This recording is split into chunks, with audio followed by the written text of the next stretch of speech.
Welcome to the end of a beautiful Monday testing session here at the Indianapolis Motor Speedway. Now, most people very, very excited about this test because of the presence of Mick Schumacher, former Formula One driver, driving for Rahal Letterman Lanigan. He was fastest in the morning session here today, and most of the drivers and teams had a really complete day running all day, both in the morning and the afternoon session here at the Speedway, but there was a lot more to talk about than just Mick Schumacher. So if you just want to see Mick Schumacher talk, I've already got a video up on the channel of him speaking to the media, and myself included in that media discussion, speaking to Mick Schumacher about a variety of different topics, but mainly the biggest takeaway, and we'll talk about it a little bit later in this video, is that Mick Schumacher sounds very, very serious about running IndyCars next year. But it wasn't just Mick that was out on the track today.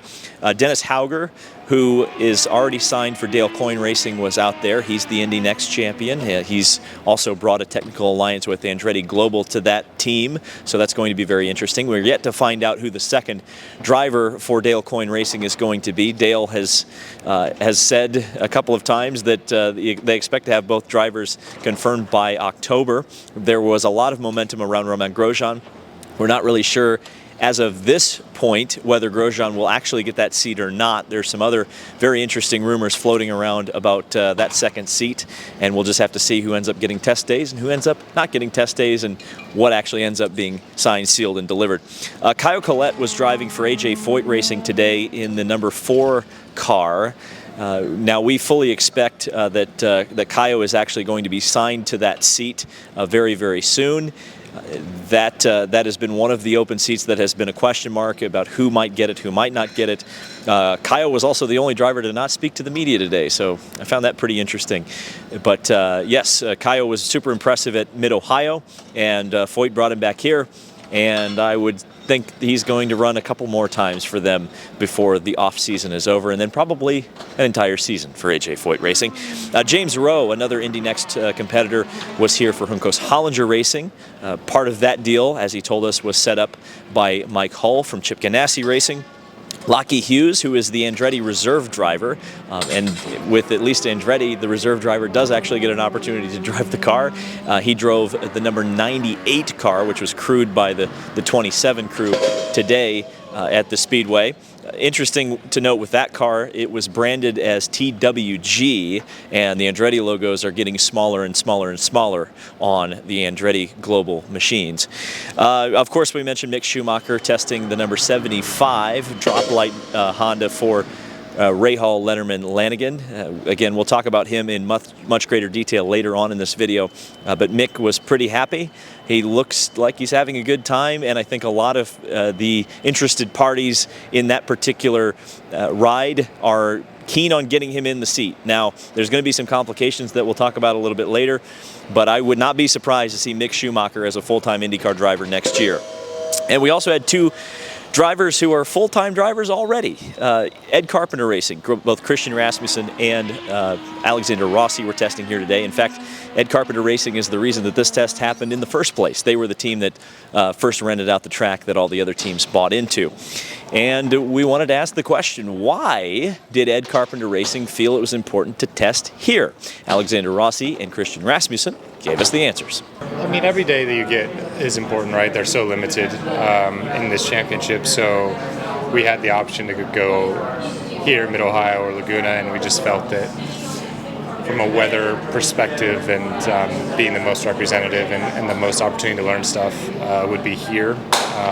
And so we've got a pretty big list, not only from our side, but also from the GM side as well, and working on some various parts of that package to try and get it better for 2026. We didn't have the best of weekends here this year, so again, because we were quick here in 2021 or whatever, you know, you need to keep that development going, and just because you're quick years ago, that doesn't necessarily mean that you're quick current date. So again, we're trying to learn as much as we can, try and develop things in the right direction so we can come out swinging for 26. So I mentioned drivers like Lockie Hughes and James Rowe, drivers who we don't necessarily expect will be in IndyCar next year, but they get a test because of their ties to the Indy Next series.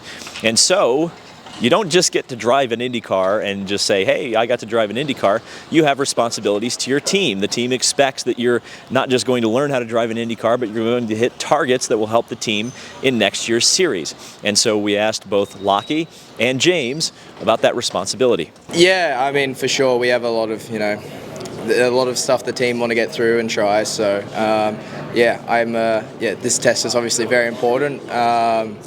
But, to be able to do that, I need to be comfortable in the car and to be able to, drive the car properly and everything. So, we should be able to, in the afternoon, go through all those items. For me, it's been great. It's a big test for the guys. We have a hell of a lot of things to try. We've already tried 2 things this morning. We've damper practice to try this afternoon. So it's by no means a drive around day. They're looking to get a lot out of it and obviously progress their program. So hopefully I can be of assistance there. And I'm just smiling, ear to ear as I'm driving around here, and it's pretty good. So Dennis Hauger was testing today. He had his first test at Mid-Ohio, and it didn't go all that well. It actually ended with a pretty significant crash towards the end of his day at Mid-Ohio a couple of weeks ago. This was his first time back in the car since that crash, but things seem to be going pretty well. It was a clean day today for the Indy Next champion, and I asked him how things are going at Dale Coyne Racing. It's a team that has a family atmosphere, and how is Dennis Hauger getting along at Dale Coyne Racing? It's been really good. Getting to the shop, just meeting everyone, getting in the car, get a feel for it. It's all new people, but such an amazing team. We worked really well together in Mid-Ohio, and right now I'm with the 51 crew and 18 crew together, just working as a whole team to see the relationship. So it's been really nice, and honestly, right now I'm just enjoying the days and trying to figure out as much as I can and take that as an experience. And now we get to the Mick Schumacher portion of this video. It's obviously the reason that we, the media, are here at this test. Ordinarily, it wouldn't kind of generate this kind of interest, but when it's a former Formula One driver, and particularly a driver who is a second-generation driver and the son of Michael Schumacher, one of the greatest Formula One drivers of all time, a driver who is a 5-time winner on this road course here at the Indianapolis Motor Speedway back when the United States Grand Prix took place here from 2000 all the way to 2007. So Mick would be a very interesting addition to the series. 21 German-born drivers have raced in an IndyCar race, or a Champ Car race if you go all the way back to the birth of the sport.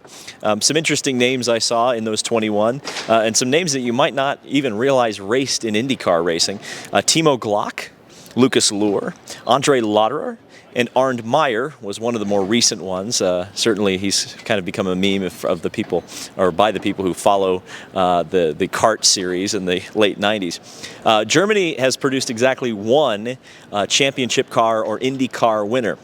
That was Bernd Rosemeyer. He participated in one race and got one win. It was in 1937. Do the math on that one. At the Roosevelt Raceway in New York, a very interesting road course that didn't really survive much past this particular race. He was racing for Auto Union, and because there were only 3 races in the 1937 championship, despite the fact that Bernd Rosemeyer, who was an incredible Grand Prix driver, very, very well decorated and won a lot of races, only participated in one championship car race, won it. But he also was the Rookie of the Year in 1937 in the AAA, because there were only 3 races in 1937. So Mick Schumacher, if he were to race an IndyCar, would be the 22nd German driver to participate in IndyCar racing.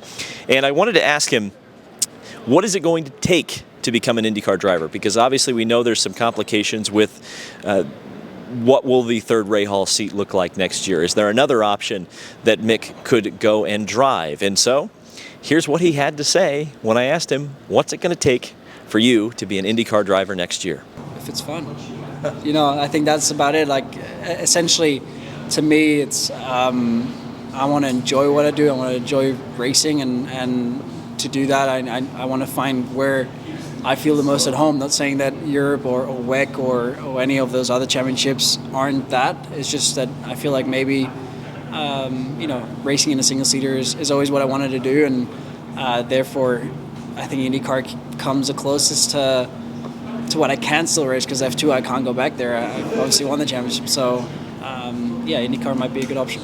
And so, let's, I guess, finish up with this, because yes, I think the elephant in the room, and one that we just need to address, is the fact that as of right now, Devlin DeFrancesco has a contract to be the third driver at Rahal Letterman Lanigan. Now, there's all sorts of rumors about, you know, clauses in contracts and performance clauses and outs that team could use to get Devlin out of that seat and put a driver like Mick Schumacher in. It could get very messy. I'm not really sure. Of course, you know, no one can be aware of exactly what are in the contracts outside of the people that are writing them. And of course, we know how contracts in IndyCar racing typically seem to be, you know, worth just about as much as the paper they're written on, and not much past that point. I'll put it this way.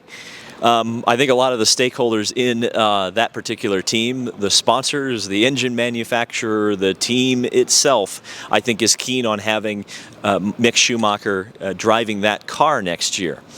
I think it would be good for the sport. Obviously, if you've looked online, Mick has generated a ton of interest for IndyCar racing already that wasn't there. I think the idea of Mick being at the Indianapolis 500 would be extremely exciting. Of course, we know all of the talk that has been going around. His uncle, Ralph, has been making some noise that he wouldn't let his son race in IndyCar racing. Of course, Ralph had a couple of big crashes here when the United States Grand Prix was here. And of course, if you go all the way back to Mick's father, Michael, there was, you know, Michael at the time, of course, was being paid like $100 million a year to drive for Ferrari, but, you know, made some kind of disparaging comments about oval racing that why would I do that? It's too dangerous. And I think that was to 60 minutes in the mid 2000s.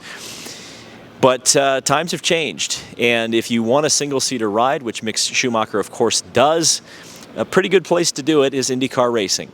And so, today might have marked the first step in Mick Schumacher, the IndyCar driver arc. So it's pretty cool to be here for it. The Indy 8 Hour is this weekend. I've got a little bit of content coming from that. And there's an oval test taking place here at the Indianapolis Motor Speedway next week. We expect we'll be let in for that, so we will have some more content coming from that, as well as the season's beginning to wind down here. The temperature's finally coming down just a little bit, but we're looking forward to 2026. The storylines are starting to fall into place. And, you know, it's not going to be too long that Indy cars are going to be testing at Sebring, they're going to be testing at Phoenix, and then it's going to be St. Pete, and the season will be back on. Thank you guys so much for watching. This has been David Land on YouTube. Subscribe for more motorsport content, and I will see you in the next video.